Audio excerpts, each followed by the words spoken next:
Beto, eu vou mesmo orar para não ficar mudando o microfone. Queremos nessa hora, Pai, cremos no ministério do Teu Espírito Santo, cremos que o Senhor fala com a Tua igreja, que o Senhor tem propósitos, planos específicos. Oramos que o Senhor use a vida do Beto, em nome de Jesus, que a palavra viva do Senhor venha ao nosso coração, revelada pelo Teu Espírito Santo. Guarda nossas vidas, durante e depois dessa mensagem, debaixo da Tua mão. Continua com a luz do Senhor à nossa frente, nos guiando, em nome de Jesus. Amém. Obrigado, Beto.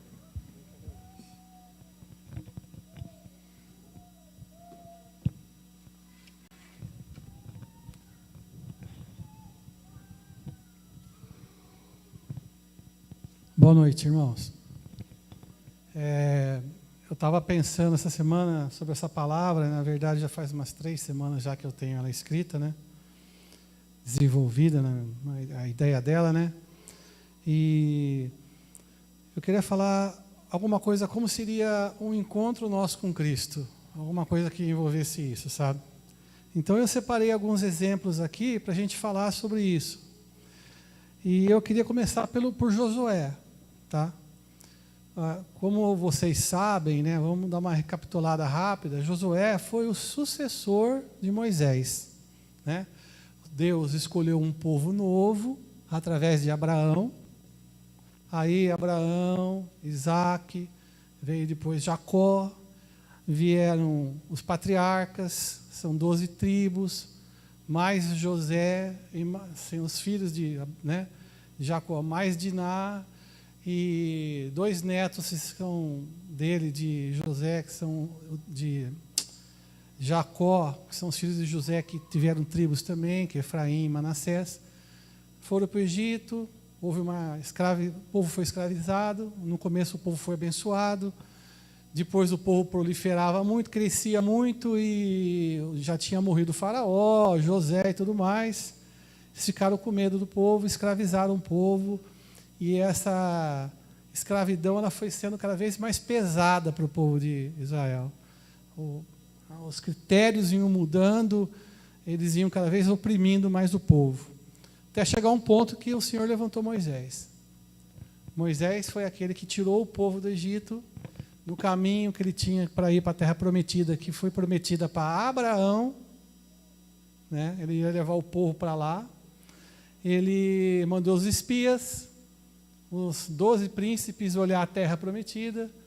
10 deles não consideraram o que o Senhor falou, que o Senhor tinha dito assim, ó, vocês vão chegar lá, nessa terra maravilhosa, e vocês vão vencer a todos que estão lá. Então 10 chegaram lá, olharam o povo de lá, olharam como eles eram grandes, como eram fortes, ficaram com medo e vieram falando sobre isso. 2 somente deles é que chegaram lá e olharam assim, bom, viram a mesma coisa, viu, irmãos, os 12. Mas 2 somente chegaram lá, e aí eles olharam com outros olhos. Ele falou, tá bom, estou vendo, mas a terra é nossa, Deus já deu. Então eles vieram trazendo as maravilhas da terra. Bom, depois disso, 40 anos no deserto, esses 2 que voltaram com essa palavra, o nome dele é Caleb e o outro Josué. Depois disso teve os 40 anos, que eles ficaram no deserto andando, né? Numa viagem supostamente de 40 dias, ficaram 40 anos vagando. Deus limpou uma geração inteira para que a outra geração que viesse depois entrasse na Terra Prometida. Todos morreram, né, nesses 40 anos. E o sucessor de Moisés, Deus escolheu Josué. Lembrando, Moisés não entrou na Terra Prometida, ele ficou antes de atravessar o Jordão ali, porque ele teve aquela passagem de ferir a rocha 2 vezes, lembra? Deus falou assim, o povo murmurava muito, né? Reclamava demais, e Moisés se ausentasse, acho que 10 horas, quando voltava já estava tudo bagunçado. E uma dessas murmurações, Deus falou, vai lá, fere a rocha. Ele foi lá e pá, feriu a rocha. Depois, na próxima vez que teve a mesma confusão, Deus falou, vai lá, fala a rocha. Ele foi lá e pá, malhou a rocha de novo. A rocha é a personificação de Cristo, irmãos. Cristo já veio, já foi ferido, não vai ser mais. Para a nossa glória não vai ser mais. Para o nosso benefício. Por isso, Moisés ficou com a cabeça desse tamanho assim, ó, de tanta reclamação, e se perdeu nessa hora. E Deus não deixou ele entrar. Deus recolheu ele, né? Josué, então, entrou na terra prometida. E as ordens do Senhor ali eram o seguinte, não eram coisas fáceis nem de se escutar. Falou assim, ó, você vai vencer o inimigo, mas você não vai deixar nada vivo. Você não vai pegar despojos como mulheres e crianças. Não, você vai acabar com todo mundo. A ordem era bem pesada. E eu queria ler uma passagem para vocês, quando Josué estava a primeira batalha ali em Jericó, uma cidade murada que ele tinha que vencer. Tá? É em Josué 5:3. Se vocês quiserem abrir, pode deixar aberto aí, e depois a gente vai falando com os outros versículos, não tem necessidade de abrir. Tá?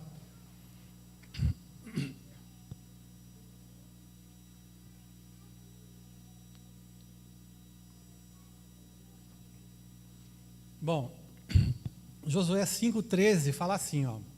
Estando Josué ao pé de Jericó, estava ali na porta da cidade, tá? Ele levantou os olhos e olhou, e eis que se achava em pé diante dele um homem que trazia na mão uma espada nua.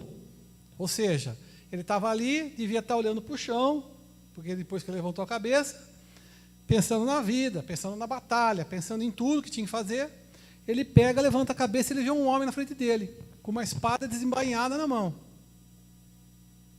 Certo?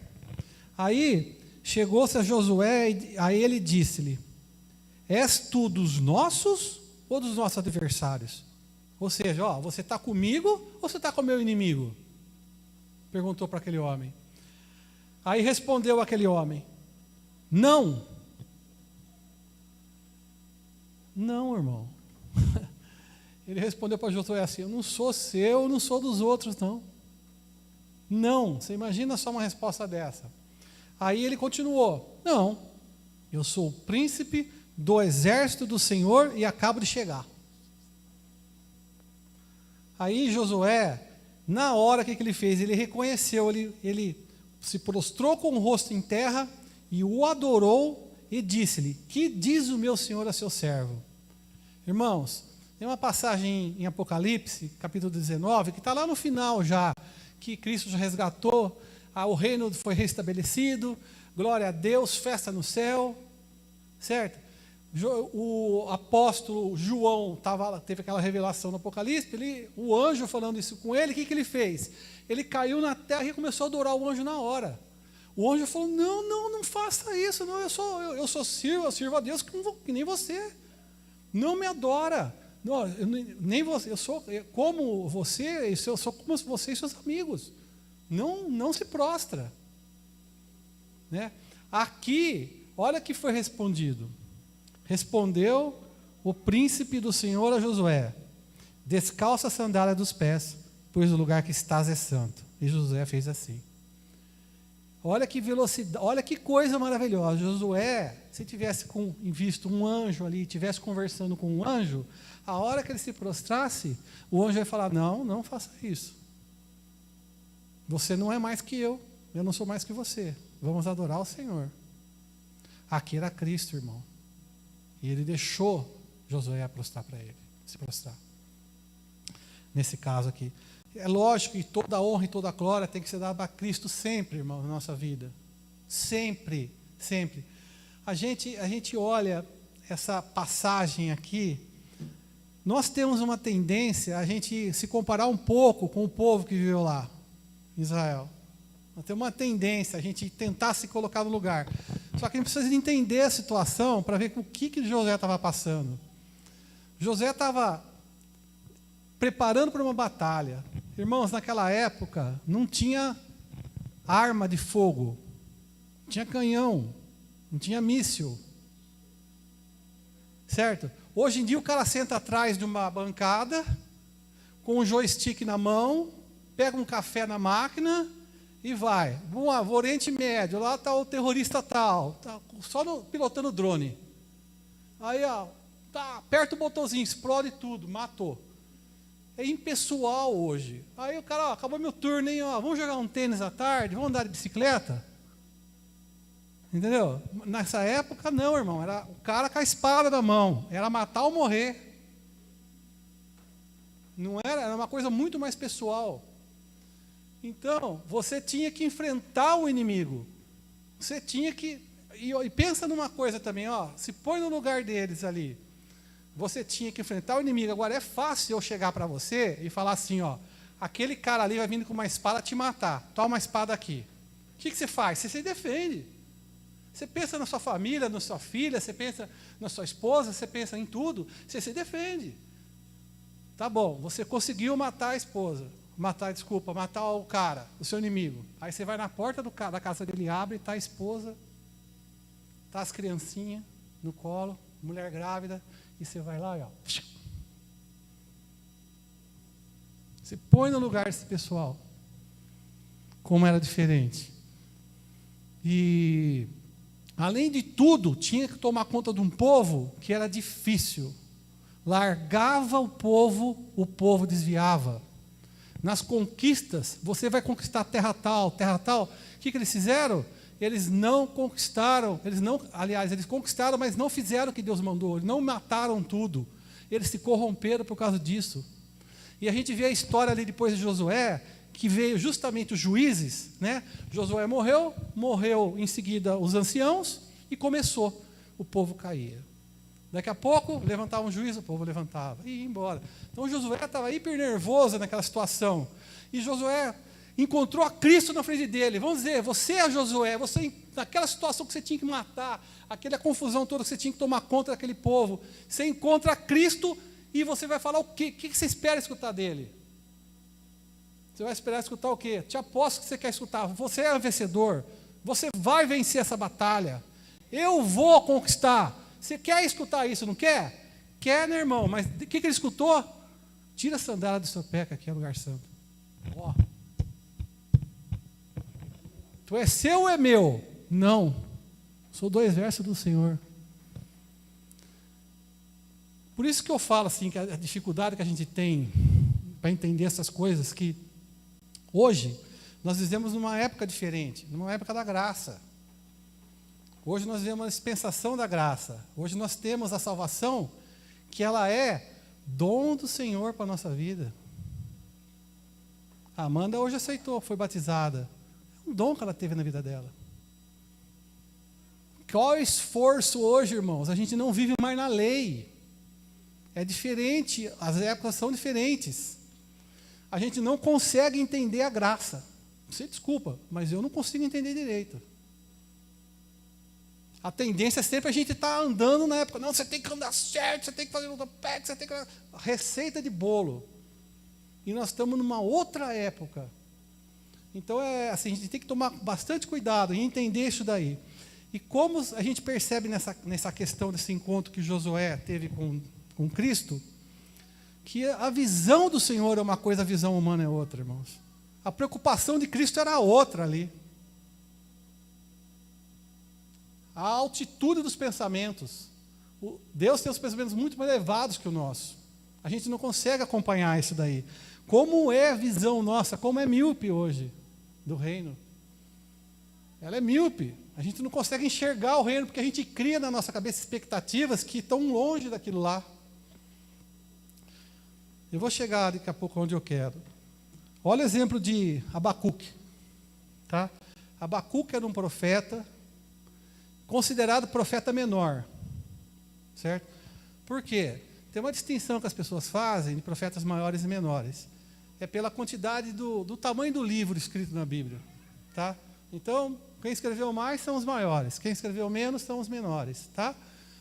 Com exceção de Zacarias e Daniel, que Zacarias escreveu mais, só que Zacarias escreveu em aramaico, Daniel escreveu em hebraico, então por isso que foi invertido os dois, tá? Mas assim, o Abacuque era um profeta contemporâneo de Jeremias, que ele viveu mais ou menos no ano 610 ali por ali, antes de Cristo. Ou seja, estava no finalzinho dos reis, depois de Josué, teve os juízes, né? Os últimos juízes dali foram Eli e Samuel. Aí começou a consagrar reis. Foi Saul, foi Davi, foi Salomão, Roboão, Jeroboão e foi indo, certo? E aí chegou lá na frente, então o que acontece? O Abacuque estava numa época em que ele estava ali quase indo para a Babilônia, cativa. Ele era um profeta considerado um dos mais inteligentes que tinha, ele era, pela história, tá? Filósofo, poeta, músico, e Abacuque, ele conta no livro dele, a história que ele passa ali, é uma história como se fosse um diário com Deus. Ele levando para Deus e trazendo as coisas, assim, orando para Deus, intercedendo, porque ele viu o povo sofrendo, ele viu a lei sendo quebrada, ele viu os justos sendo perseguidos, a coisa tinha desandado, e ele achava que Deus não estava fazendo nada. Você pode até perceber ali que Abacuque falou isso, Malaquias também falou isso. Por que vocês me enfadam? Vocês me enfadam porque vocês acham, vocês veem o mal prosperar, vocês acham que eu não faço nada. Né? Acho que é 2,17 lá em Malaquias. E então, o que acontece? O Abacuque estava falando com 2/3 do livro assim: Senhor, isso não pode acontecer, Senhor, entra com a sua providência, e pedindo, e conversando com Deus, e pedindo, esperando, e ele achando que Deus não fazia nada, porque não tinha uma resposta.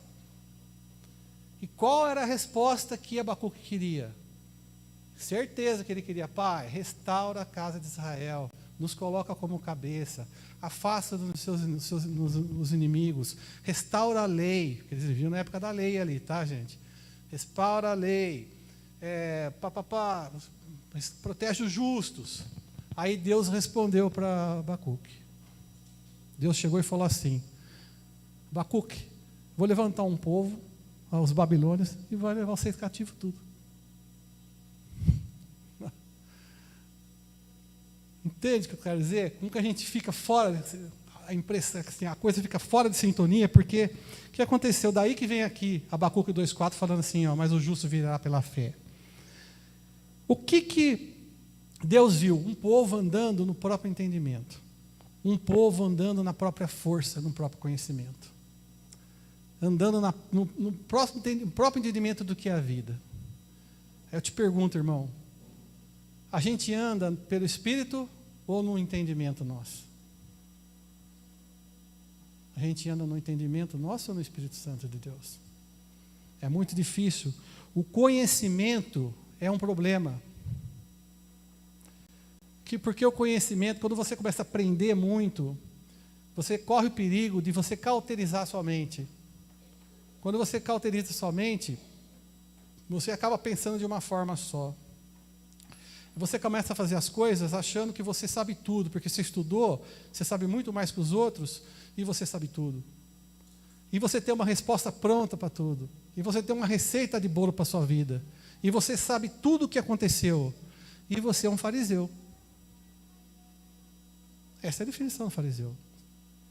Além do mais, irmão, Satanás sabe mais ou menos a Bíblia que vocês e que eu. Muito mais.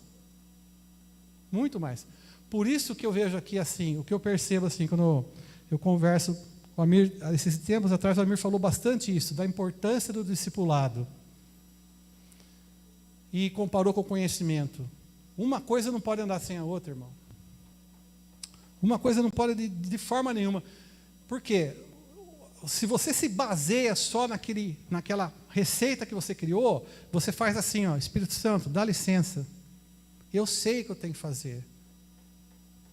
E quando você faz isso, irmão, o que você faz? Você se torna uma pessoa dura. Uma pessoa que as pessoas vão se afastar de você. Você tem a palavra certa, mas as pessoas vão fugir de perto de você. E as pessoas vão começar a te deixar sozinho, e aí você ainda vai falar que você está certo. Por isso que Jeremias 31, 33 fala assim, ó, porque esta é a aliança que firmarei com a casa de Israel. Depois daqueles dias, diz o Senhor, na mente lhes imprimirei minhas leis. Vou colocar na cabeça de vocês a minha lei. também colocarei a lei no coração.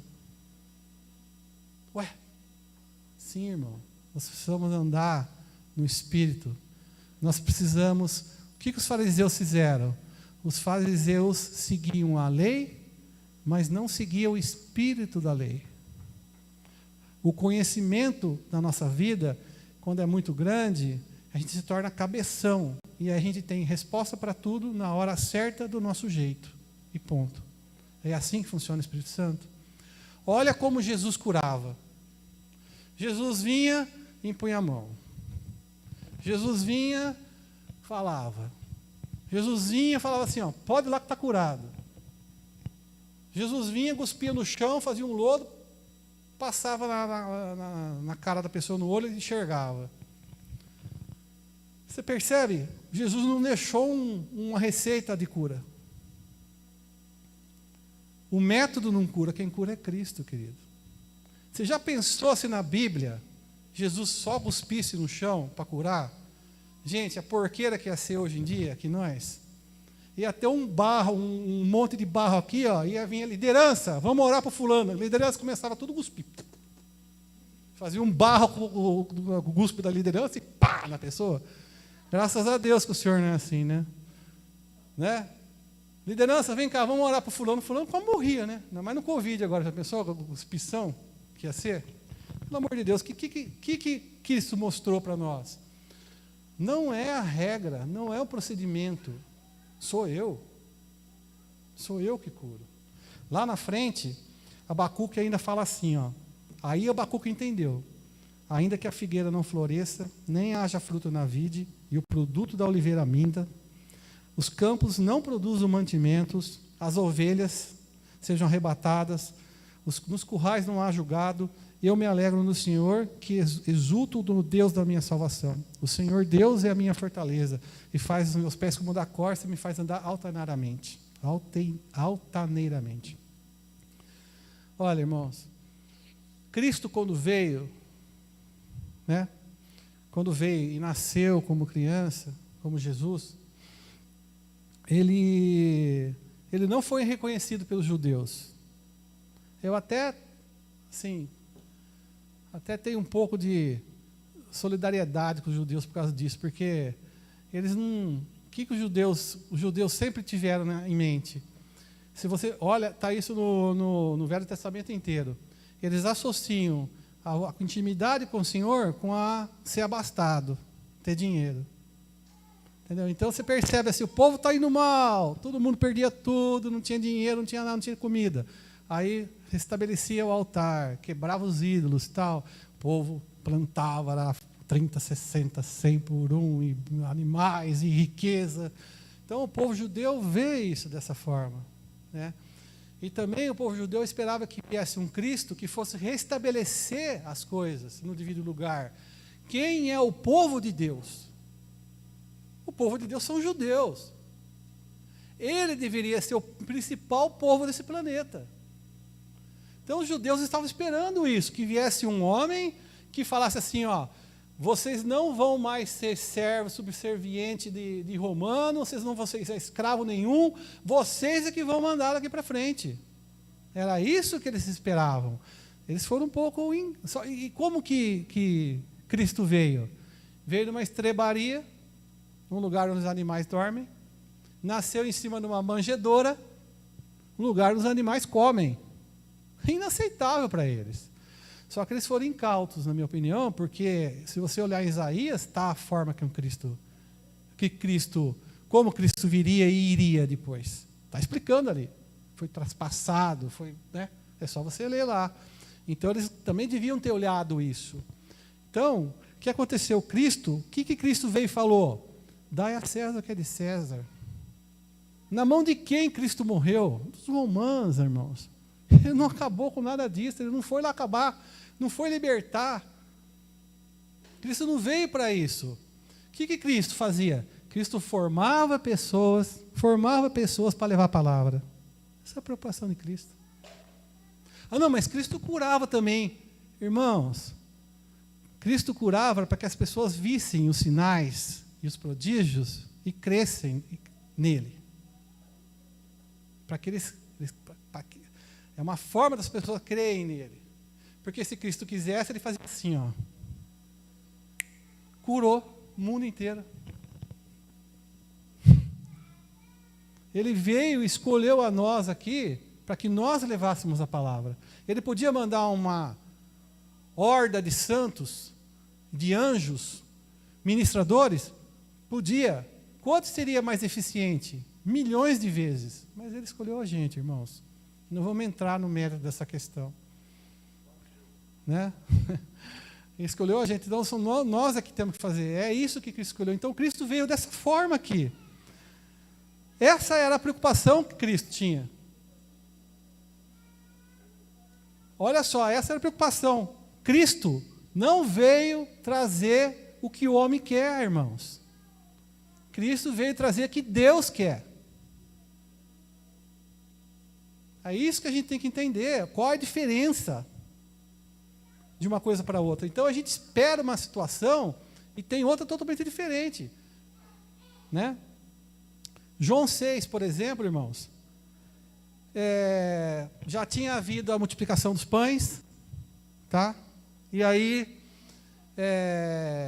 o povo começou a murmurar, começou a ficar incrédulo, começou a comentar, quem que é esse? Esse aqui não é o filho do José, lá de Nazaré? Esse aqui não é que... nós já não conhecemos os irmãos e a irmã dele, não? O que Cristo fez? Percebendo essa situação, ele deu uma palavra tão forte, tão dura, que dispersou todo mundo. E não contente que Cristo deu um totó no balde de caiu, ele chutou de vez, chegou nos discípulos e falaram assim, e vocês não vão também? Aí que ele escutou aquilo que falaram para ele, ó, assim, ó, para quem iremos nós, se só tu tens a palavra de vida eterna? Né? O que Cristo percebeu? Que as pessoas buscavam os benefícios de Cristo, mas não buscavam a Cristo. Isso eu tenho que me perguntar.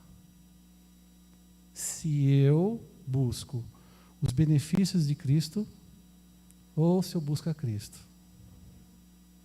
Eu tenho que me perguntar. Eu vou perguntar para você, você busca os benefícios de Cristo ou a Cristo?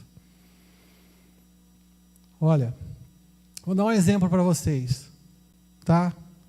Eu vejo o dízimo, eu vejo em 3 níveis, tá? Primeiro nível de dízimo. A igreja fala que tem que dar, o pastor fala para dar o dízimo. Primeiro nível. Então eu tenho que dar o dízimo. Aí a coisa fica solta, o pastor fala assim, ó, traz na minha mão para ver quem está dando ou não está dando. Aí quem não dava, falou, peraí, agora eu vou ter que dar um jeito, né? Nível 1. Nível 2. Peraí, vai lá em Malaquias 3:10. Aí você vê lá assim: trazei o dízimo à casa do Senhor, para que haja mantimento, e fazei prova de mim. Opa! Vai lá em Malaquias depois, irmão, e olha lá escrito assim: ó, fazei prova de mim. Deus está falando para você, me prova. Você vai ter a resposta dele. Se eu não vou repreender o devorador, não abrirei as janelas do céu. Daí, nível 2, você fala, opa, peraí, então, se eu começar a dizimar, não vai me faltar mais? Mas por quê? Porque ele está falando na palavra, não sou eu não. Está escrito lá. Peraí, então vou dizimar, não posso deixar de dizimar mais, porque aí eu sempre vou ter. Nível 2. Qual que é o nível 3? Nível 3 é assim, ó, para que não falte mantimento na minha casa. Você vai estar contribuindo para o reino. O pastor com o dinheiro seu vai poder pegar um missionário e ajudar num país distante. Vai poder manter isso daqui, ó. Tudo isso daqui, todos os instrumentos. Vai poder cuidar. Esse é o nível 3. Você faz para o reino. Tá? Agora, eu dei esse exemplo aqui para a gente ver essas 3 possibilidades que a gente tem que ter, né, a visão. Mas eu queria falar uma coisa para vocês. Não é errado buscar os benefícios de Cristo, irmão. De forma nenhuma. Nós somos humanos e nós fazemos troca. Não adianta. Tudo é trocado. Tá? E é normal buscar o benefício. não se culpa, mas deveríamos estar num nível, conforme o passar do tempo, buscando uma outra visão. Se nós estamos ainda há 40 anos aqui dentro, do jeito que a gente entrou, a coisa não está muito boa. Certo? Isso que é importante. Daí você entende o que está acontecendo, né? Você começa, né? Eu preciso comprar um carro, eu preciso comprar uma bicicleta, eu preciso dar um jeito porque eu não aguento mais trabalhar aqui por causa do meu chefe, eu preciso não sei o quê, e eu fui maltratado, e eu não sou reconhecido, todo mundo fala que eu sou feio, mas eu acho que eu sou bonito, e vai falando, e vai eu. Nós temos essa tendência, irmão, é tudo eu. Quem é o centro? É você, sou eu. Cristo não é. Nós temos que mudar o nosso foco nisso tudo, mudar o centro. Imagina você, com todos os seus problemas intermináveis e inacabáveis, eu, com tudo que eu tenho que resolver na minha vida, dou de cara com Cristo na minha frente. O que eu quero escutar? E o que eu vou escutar, irmãos? Será que nós vamos escutar o que a gente quer ou o que o Senhor tem para nós? Será que nós não vamos escutar assim? O que você fez com o meu ministério? Por que você enterrou o ministério que eu te dei? Será que nós não vamos escutar assim? Por que você enterrou esse dom que eu te dei? E o que eu penso mais assim desse negócio de ministério e dom, que eu falo, é o seguinte, é olhar lá a parábola dos talentos, irmãos. A parábola dos talentos deixa claro o que acontece com aquele que enterra o dom, infelizmente. Até o que não tem vai ser tirado. Não é uma coisa assim, simples a gente levar, né? Mas, em João 15:8 fala uma coisa, irmãos, que é para todos, tá bom? Todos. Fala o seguinte, olha, para todos que eu falo assim, por exemplo, a Amanda batizou hoje. Ela é uma recém-nascida na fé. É para quem toca, é para quem limpa, é para quem cuida da parte elétrica, é para pastor, é para todo mundo. Tá? Meu Pai é glorificado pelo fato de vocês darem muitos frutos. E assim serão meus discípulos. Então eu quero que vocês entendam isso. O que o Senhor quer é que nós demos frutos. Ele quer. Que nós levemos a palavra. Olha só, Jesus não falou assim, ó, todo mundo aí fora tem que ir para a igreja. Mas ele falou, todo mundo da igreja tem que ir para o mundo. Ele não falou, todo mundo lá de fora vem para a igreja. Mas ele falou, a igreja tem que ir para todo mundo. Ou não é? Olha Atos.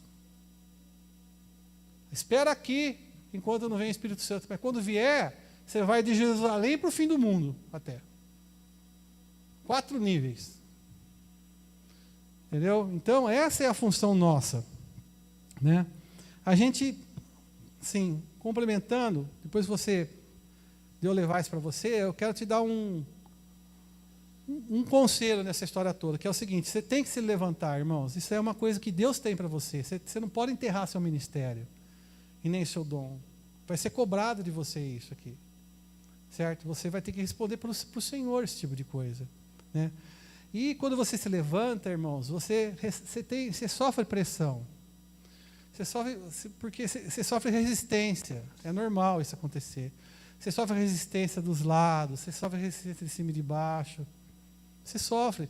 E você começa a passar por situações que vão tratando o seu caráter. Por exemplo, você ministra para uma pessoa, você vai na casa dela, você vai na casa dela, você vem lá de Bauru para cá, você vai na casa dela, você vai na casa dela, vai na casa dela, passa 10 semanas ministrando, 20 semanas, 6 meses ministrando, a pessoa dá um testemunho e falou que é o dito da esquina que ajudou ela. Olha, eu tenho um amigo, o dito do bar ali, ó, ele me ajudou. Aí você fala assim, poxa, por quê, né? Eu ajudei tanto ele, por que ele não agradeceu? Nem falou que foi o dito que ajudou. Um exemplo, minha mãe, hoje faz 10 anos que a minha mãe faleceu. E quando ela estava para descobrir o problema dela, ela ficou internada uma semana no hospital, lá na Beneficência Portuguesa. Do lado do quarto da minha mãe, tinha 2 senhoras. O que aconteceu? Eu comecei lá a ministrar para as mulheres. Chegava lá, boa tarde, tudo bem com vocês? Quem são vocês? E aí, papá, Jesus. Não sei o que. Tal. Depois, no outro dia, ia lá, boa tarde, não sei o quê. Quem são vocês? Jesus. Tal. Olha, o que está acontecendo? Não, eu não posso sair porque minha pressão não abaixa, eu não consigo resolver o problema de pressão meu. Aí, ó, você sabe como funciona a oração? Você ora assim, tem que concordar, Jesus cura, você vai lá, impõe a mão, ora, vai embora, no outro dia você volta, a mulher. Acabou o problema de pressão. Certo? Acabou o problema de pressão. Aí, ora, daí você fala de Jesus, fala da salvação eterna. Lembra, irmãos? Jesus, os discípulos iam e os sinais o acompanhavam. Para que houvesse uma forma de se crer naquilo que estava sendo falado. Né? Então, a mesma coisa aconteceu ali. No outro dia, assim, no 4º dia, eu falei, hoje eu vou lá e ela vai aceitar Jesus. Aí eu estava no quarto da minha mãe, entrou o Amir, no quarto da minha mãe. Amir, tudo bem? Tudo. Você veio agora? Não, eu estava no quarto do lado aqui, eu orei para as 2, aceitaram Jesus. Ele foi lá e roubou minha bênção. Brincadeira, né, irmão? Então, o que eu fico pensando nessas horas? Isso tudo acontece, irmãos, para quebrar a nossa serviço. Quebrar. Não é sobre nós. É sobre Cristo. Não é você. Não sou eu, é Cristo. Essas coisas que as pessoas não te reconhecem, tudo para você entender que Deus vai te usar, mas a honra e a glória é dele. Não é sua. Pessoas que vão chegar do seu lado, deveriam chegar do seu lado e falar assim, ó, beleza, legal, cara, vamos fazer o seguinte, acerta só esses detalhes aqui, vamos junto, vamos aqui, segura o braço aqui, vamos junto. Vamos falar que você quer aparecer. Que deveriam estar do seu lado na luta, vão falar, quer aparecer, está querendo título. Pessoas que você chega, tratar com pessoa é difícil. Pessoas que você chega e fala assim, olha, estou à sua disposição, o que você precisar, conta comigo, tá bom? Você se põe na brecha, fala assim para a pessoa sai de perto de você, junta com a patota e malha. Você. Daí, por essas coisas e outras, as pessoas se decepcionam. Mas é nessa hora que você define seu futuro. Porque você tem na mão escolher enterrar seu talento, enterrar o seu dom por decepção e porque você está esperando ser reconhecido pelos homens, ou deixar isso deixar você mais forte. É agora. Você decide. É agora que você fala assim, não, isso vai me fortalecer. Porque se você levanta de madrugada, você ora por uma pessoa, se você faz as coisas e ninguém vê, o Senhor vê. O Senhor está olhando a sua vida. É para Ele e por Ele. Se você, é que nem juiz de futebol. Qual é o melhor juiz de futebol? É aquele que quando acabou a partida, você pergunta assim, quem apitou? Nem sei, nem vi. O melhor juiz de futebol é aquele que você pergunta, quem é esse juiz? Não sei, não vi, ele apitou? Você nem sabe que ele existe, ou seja, o jogo foi o espetáculo. Nós somos a mesma coisa, irmãos. A hora que você desaparecer, que diminua eu, para que Cristo cresça, aí sim está fazendo valer o que o Senhor falou. É aí que você vai crescer. Porque se você ficar, não me reconhecem, não me ajuda, fala mal de mim, não sei o quê, aquilo você vai chegar. Sabe aonde? Você não vai vir mais congregar. Sabe aonde? Aquilo que Deus te deu está enterrado. Você não vai ajudar mais ninguém. Você não vai vir nem nas convocações da igreja. Mais. Então escolha ser forte, passar por cima. Entendeu? Esse é um conselho.